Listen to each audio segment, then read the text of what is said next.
శివయ్య ఆశీస్సులు తనకిష్టమైన రాశులకు జీవితాంతం ధనం.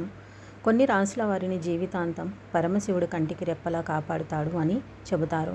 శివుడికి ఇష్టమైన రాశుల వారికి ఎటువంటి కష్టాలు రాకుండా ఆయన కాపాడుతాడు అని చెబుతారు. మరి శివయ్యకి ఇష్టమైన ఆ రాశుల వారు ఎవరు? వారికి శివయ్య కటాక్షంతో ఎటువంటి ఫలితాలు కలుగుతాయో మనము ఇప్పుడు ఈ వీడియోలో తెలుసుకుందాము. ఫ్రెండ్స్, వీడియోని చివరి వరకు చూసి లైక్, షేర్ అండ్ సబ్స్క్రైబ్ చేసుకోండి. మొదటగా కర్కాటక రాశి. కర్కాటక రాశికి అధిపతి శివుని నుదుటిపై ఉన్న చంద్రుడు కావడం వల్ల కర్కాటక రాశి వారిని ఎల్లప్పుడూ శివుడు వివిధ సంక్షోభాల నుంచి, సమస్యల నుంచి కాపాడుతూ ఉంటాడు. కర్కాటక రాశి వారిపై శివుడి ఆశీస్సులు ఎల్లప్పుడూ ఉంటాయి. కర్కాటక రాశి వారు చాలా సున్నితమైన స్వభావాన్ని కలిగి ఉంటారు.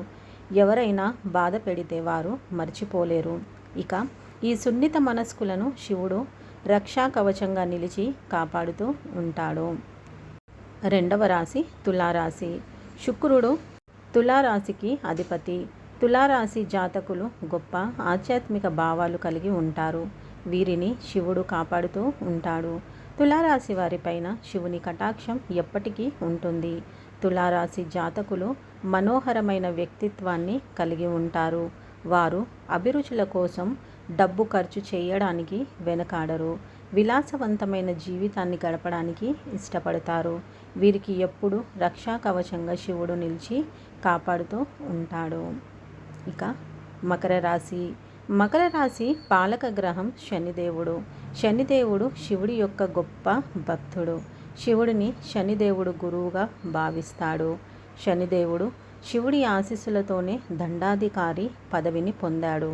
అందువలన శివుడు మకర రాశి జాతకులపైన ప్రత్యేక ఆశీర్వాదాలు కలిగి ఉంటాడు.